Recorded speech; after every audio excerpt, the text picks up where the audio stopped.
देख रहे हैं जस्टिस 24 न्यूज। घाटकोपर पूर्व वार्ड क्रमांक 160 में वंचित बहुजन आघाड़ी के गौतम हराड़ की चुनावी तैयारी, राजनीतिक सरगर्मी तेज। मुंबई बीएमसी चुनाव को लेकर घाटकोपर पूर्व के वार्ड क्रमांक 160 में राजनीतिक हलचल तेज होती दिखाई दे रही है, जहां वंचित बहुजन आघाड़ी के नेता गौतम हराड़ के चुनावी मैदान में उतरने की तैयारी की चर्चा जोरों पर है। बताया जा रहा है कि गौतम हराड़ लंबे समय से सामाजिक कार्यों में सक्रिय रहे हैं और क्षेत्र में उनकी एक अलग पहचान बनी हुई है। समाज सेवा के जरिए उन्होंने स्थानीय लोगों से सीधा जुड़ाव बनाया है, जिसका लाभ उन्हें चुनाव में मिल सकता है और इसी वजह से उन्हें अच्छी बढ़त मिलने की संभावना जताई जा रही है। इस चुनाव को लेकर हमारे संवाददाता ने गौतम हराड़ से खास मुलाकात की, जिसमें उन्होंने चुनाव लड़ने की अपनी कोशिशों, जनता के लिए किए जाने वाले उनके वादों और अपनी सोच को खुलकर सामने रखा। बातचीत के दौरान उन्होंने क्षेत्र के विकास और आम लोगों की समस्याओं और उन्हें प्राथमिकता से हल करने के अपने इरादों पर भी बात की, जिससे साफ है कि यदि वे चुनावी मैदान में उतरते हैं तो मुकाबला रोचक होने वाला है। अब आइए देखते हैं जस्टिस 24 न्यूज पर इस बातचीत के दौरान गौतम हराड़ ने क्या कुछ कहा। पत्रकार विजय सिंह की यह रिपोर्ट में। हमारे मेट्रो दिनांक टीवी न्यूज जस्टिस 24 न्यूज में आपका स्वागत है। आप वंचित में कितने वर्षों से कार्य कर रहे हो और आने वाले चुनाव में किस तरह यहाँ के रहवासी के लिए क्या कार्य करोगे? इसके पहले जो पूर्व नगर सेवक से क्या कार्य किए और किस तरह अगर आपको यहाँ पर मौका देती है, अगर स्थानीय लोग क्या कार्य करोगे आने वाले वक्त में? आपका स्वागत है, क्या कहना चाहेंगे? धन्यवाद। माझं नाव गौतम भीमराव हराळ आहे। सर्वांना जय भीम जय शिवराय। महानगरपालिकेचे निवडणूक लागलेले आहेत आणि या निवडणुकीमध्ये पहिल्यांदाच वंचित बहुजन आघाडी श्रद्धेय बाळासाहेब आंबेडकर यांनी मुंबईमध्ये महानगरपालिकेसाठी उमेदवार दिलेले आहेत आणि त्यापैकी प्रभाग क्रमांक 160 मधून माझ्यावरती जो विश्वास दाखवलेला आहे आणि जे कार्य आहे, मी जे गेली 7 वर्ष वंचित बहुजन आघाडीमध्ये प्रवेश घेऊन झालेला आहे आणि ते प्रवेश घेतल्याच्या दुसऱ्या दिवशीपासून जे पाणी पुरवठ्याचं संकट आलं, म्हणजे विभागामध्ये जे पाणी पुरवठ्याचं संकट आलं, विभागामध्ये लगेच पाण्याचे टँकर उपलब्ध करून दिले आणि तेव्हापासून जो संघर्ष सुरू झाला तो आतापर्यंत या वेळेपर्यंत आहे आणि 2025 ते 26च्या या कालावधीमध्ये गेली 7 वर्ष मी वंचित बहुजन आघाडी पक्षामध्ये काम करत असताना अनेक समस्या मी सोडवलेल्या आहेत। कोरोनाच्या काळातली मदत असेल, मदत नव्हे ते माझं कर्तव्य होतं आणि बाळासाहेबांचा आदेश, श्रद्धेय बाळासाहेब आंबेडकरांचा आदेश म्हणून मी ते कार्य करत गेलो आणि लोकांची सेवा करत गेलो आणि सेवाच करायची आहे आणि चांगल्या प्रकारे करायची आहे। कारण 5 वर्ष झालं, त्यानंतर 2 वर्ष अजून झालं, विभागामध्ये कुठलाही प्रकारचा विकास दिसत नाहीये। आपके वार्ड में कितने लोग इच्छुक है, उम्मीदवार है? वार्ड का नाम क्या पड़ता है? प्रभाग क्रमांक 160 असल्फा विलेज आणि या वार्ड मधून मोठे मोठे पैशाने असणारे धनदांडगे हे मोठे मोठे उभे आहेत, पण मला माझ्यावरती विश्वास आहे, माझ्या प्रभाग क्रमांक 160 च्या जनतेवरती विश्वास आहे की कोणत्याही भूलथापाला बळी न पडता या वेळेला योग्य तो उमेदवार आणि योग्य तो माणूस निवडून महानगरपालिकेमध्ये पाठवणार आहेत। आप काफी चर्चे में हमेशा रहते हुए एक जाने माने सिंगर भी हो, क्या किस तरह आपने ऐसा आपके मन में ख्याल आया कि चुनाव में आप भी इच्छुक हो, खड़े रहना चाहोगे? क्या सेवा करोगे अगर यहाँ की जनता आपको चांस देती है? पहिले हेच सांगू इच्छितो की आदरणीय स्वर्गीय पारा कदम यांचं बोट पकडून मी राजकारणामध्ये जे धडे घेतलेले आहेत, त्यावेळेस मी पारा कदम साहेबांचा प्रचार करायचो, मी त्यांना बघायचो, त्यांचं कार्य बघायचो आणि त्यानंतर मधुकर गुंटा म्हणून होते, त्यांचं मी भाषण ऐकायचो। अशा अनेक दिग्गजांचे मी भाषण वगैरे ऐकून, कार्य बघून, पारा कदम साहेबांसारखं तर कार्य कोणीच केलं नाही।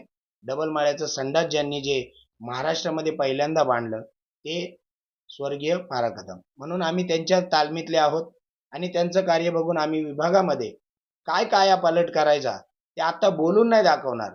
जनतेने माझ्यावरती विश्वास ठेवला आहे, मला संधी दिलेली आहे, त्या संधीचं मी नक्की सोनं करणार आहे आणि मला पूर्ण मतदार मायबाप यांच्यावरती विश्वास आहे की यावेळेस माझ्या पाठी 100% राहतील. सूत्रों से जानकारी मिला है कि आपने कोरोना काल में काफी लोगों की जान भी बचाई और काफी लोगों को आपने बहुत ही अच्छी सुविधा दी है। किस तरह आपने लोगों की मदद की? हे बोलायला नाही पाहिजे मी कोरोनामध्ये काय केलं आणि काय नाही ते, कारण त्यावेळेस पूर्ण देशावरती संकट होतं. पण श्रद्धेय बाळासाहेबांचा आदेश होता, बाळासाहेब आंबेडकरांचा, की जे कोणी गरजू आहे त्यांची मदत करा. म्हणून कोरोना लागल्यापासून मी जे पहिल्या दिवसापासून बाहेर होतो, मग सकाळी लोकांना 1000 लोकांचं जेवण एका कॅनमध्ये भरून, संध्याकाळी 1000 लोकांचं जेवण कॅनमध्ये भरून, सॅनिटायझर स्वतः मी खांद्यावरती स्वतः मी विभागामध्ये फवारणी केलेली आहे. कोणी मृत झालं तर त्यांना घरवाले पुढे येत नव्हते, पण त्यावेळेस आम्ही ते जे डेड बॉडी आहे ते आम्ही स्वतः रिक्स घेऊन आम्ही त्यांचा अंत्यविधी केलेला आहे. पण आम्ही याचा कुठं बाव केलेला नाही, कारण अनेक लोकांनी त्या अंत्यविधीवरती भरपूर असे राजकारण केलं, पण आम्ही कुठं दाखवलं नाही की आम्ही या बॉडीला जाळलंय, आम्ही पुढाकार करून केलंय. आम्हाला एवढंच माहिती होतं की संकट देशावरती आहे, प्रभागातल्या लोकांवरती आहे आणि अनेक लोक नाहक मृत्यू गेले. आणि कोविडच्या काळामध्ये जोपर्यंत कोविड चालू होतं तोपर्यंत ह्याच गौतम हराळने विभागामध्ये तर मदत केलीच केली. मदत नव्हे ती माझं कर्तव्य होतं. पण इतर राजवाडी हॉस्पिटल असेल, मुक्ताबाई हॉस्पिटल असेल, साईन हॉस्पिटल असेल, बाबा हॉस्पिटल असेल, या हॉस्पिटलच्या बाहेर जाऊन आम्ही अन्नदान जेवण लोकांना द्यायचो. ही मदत म्हणण्यापेक्षा हे कर्तव्य समजल असं मी समजतो. वंचित बहुजन आघाड़ी क्या किसी के साथ मिलके लड़ेगी ये चुनाव? इसके बारे में क्या कहना चाहेंगे? कांग्रेस के साथ युति करके क्या कहना चाहेंगे इसके बारे में? काँग्रेस हे पुढे येतं, आम्ही युती करणार, आम्ही युती करणार. आणि श्रद्धेय बाळासाहेब आंबेडकर हे युती करायला तयार पण असतात. पण नंतर आम्ही पुढे येतोय, आम्ही पुढे येतोय आणि फक्त म्हणायचं की आम्ही तुमच्याबरोबर युती करतोय, पण युती काय होत नाही. आणि याच्यावरती मी न बोललेलं बळ आदरणीय बाळासाहेब आंबेडकर जो निर्णय घेतील ते योग्यच असेल. मी एवढा मोठा नाहीये की या प्रश्नाचं मी उत्तर देऊ शकेल. श्रद्धेय बाळासाहेब आंबेडकर ते देऊ शकतात. क्या लग रहा है कितनी सीट लग रही है वंचित बहुजन आघाड़ी? अभी तो आता तो महाराष्ट्रामध्ये वंचितचा डंका वाजला. पण मी आपल्या मेट्रो दिनांकचं मनापासून मी हार्दिक अभिनंदन करतो की तुम्ही वंचित बहुजन आघाडीच्या उमेदवाराची दखल घेतली आणि एवढे आज 100 पार केलेला आहे. उमेदवार निवडून आलेले आहेत. वंचितची हवा आहे महाराष्ट्रामध्ये आणि मीडियाने ते दाखवलेलं नाही, पण सत्य कधी लपत नसतं. ते पूर्ण महाराष्ट्रामध्ये कळालेले बाळासाहेबांची काय हवा आहे. आणि आमचे युवा नेते सुजातजी आंबेडकर हे आयकॉन आहेत आमचे, आणि त्यांनी जो महाराष्ट्रात पिंजून काढला आणि ह्या ज्या म्हणजे ह्याच्यामध्ये खूप मोलाचा वाटा आदरणीय सुजात आंबेडकरांचा आहे. क्या क्या कार्य बचा है आपके क्षेत्र में? अगर आपने जाके हर जगह दौरा किया होगा तो किस तरह क्या काम करोगे अगर आपको यहाँ के स्थानिक लोग मौका देते जिता देते? पहिलं तर गेली 15 ते 20 वर्षापासून पाण्याचं राजकारण चाललेलं आहे. 15 वर्ष नाराजी होती ज्या नगरसेविकावरती, ते लोकांना कळलं आणि म्हणून लोकांनी मतदानाच्या पेटीमधनं तो राग काढला. आणि त्यावेळेस वंचित म्हणून पर्याय नव्हता, आता वंचित पर्याय आहे. पाण्याचं राजकारण खूप 160 मध्ये चालतं आणि त्या पाण्याच्या राजकारणालाच घेऊन लोकांना गुमराह करायचं काम चालू असतं. ज्या वेळेस जर लोकांनी मला निवडून दिलं तर पाण्याचा 100% प्रश्न हा सोडवणार म्हणजे सोडवणार. आणि अनेक वेळा मी प्रभाग क्रमांक 160च्या लोकांसाठी मी येलवाडच्या बाहेर उपोषणाला देखील बसलेलो आहे पाण्याच्या संदर्भामध्ये. हिरलेकर साहेबांनी त्यानंतर टेस्टिंग केली, त्यानंतर कळालं की प्रेशर कुठं कमी आहे, काय आहे, हे सगळं करून झालेलं आहे. पण निवडणुका लांबल्या गेल्यामुळं कुठेतरी आपण एक गाणं गाऊन 2 रुपये कमवून बाबासाहेबांनी सांगितलेलं की त्यातला चतकोर हिस्सा तुम्ही बाजूला काढा आणि समाजकारण करा, ते केलं. पण एक लक्षात घ्या, समोर किती जरी भले मोठे धनदांडगे असले तरी आम्हाला फरक नाही पडत. एवढंच सांगू इच्छितो की कुठंतरी थांबावं लागतं, कुठंतरी पुन्हा सुरुवात करावी लागते आणि ती पुन्हा सुरुवात झालेली आहे. आणि येणाऱ्या काळामध्ये पाण्याची समस्या असेल, गटर नाल्याची तर समस्या आहेच आहे.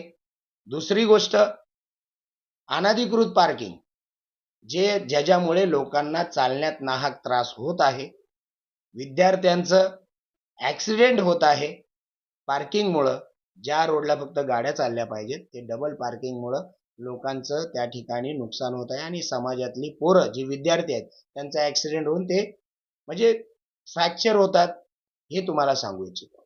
2026 लगने वाला है, इसके लिए तमाम भारत देशवासियों को क्या शुभकामनाएं देना चाहेंगे?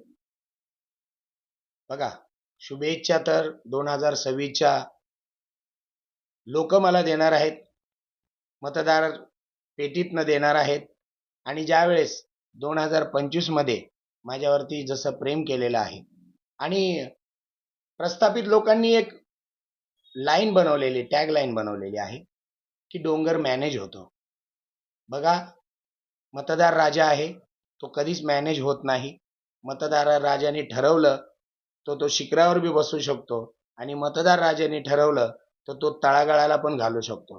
तर याच्यामुळं कसं आहे, माझा मतदार राजावरती पूर्णपणे विश्वास आहे. कोण विकल्या जाणार नाही, कोण कुठे जाणार नाही. सत्याच्या बाजूनी मुकुंदराव आंबेडकर नगर, अशोक नगर, हिमालय सोसायटी, लालबत्ती हनुमान टेकडी, दत्तश्री हाऊसिंग सोसायटी असे बरेच सुज्ञ मतदार आहेत की ते यावेळेस वंचित बहुजन आघाडीच्या पाठी उभे राहतील आणि एक चांगला उमेदवार प्रभाग क्रमांक 160 ला देत. आणि मी गौतम भीमराव हराळ, वंचित बहुजन आघाडी, श्रद्धेय बाळासाहेब आंबेडकरांच्या वतीने, सुजातभाई आंबेडकरांच्या वतीने, अंजलीताई आंबेडकरांच्या वतीने, भारतीय बौद्ध महासभेचे राष्ट्रीय अध्यक्ष आदरणीय भीमराव साहेब आंबेडकर यांच्या वतीने मी सर्वांना येणाऱ्या 2026च्या मनपूर्वक हार्दिक शुभेच्छा देतो. जय भीम, जय शिवराय, जय संविधान.